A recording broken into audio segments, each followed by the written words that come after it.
ஆஸ்தானத்து மாரியம்மா. எத்தனையோ பேருனக்கு ஆதிசக்தி மாரியம்மா. என்னென்னவோ பேருனக்கு ஆஸ்தானத்து மாரியம்மா. காற்றாகி கனலாகி நீராகி நிலமாகி உலகாளும் ஓம் சக்தியே.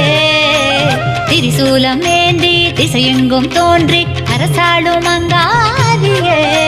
முத்துமணி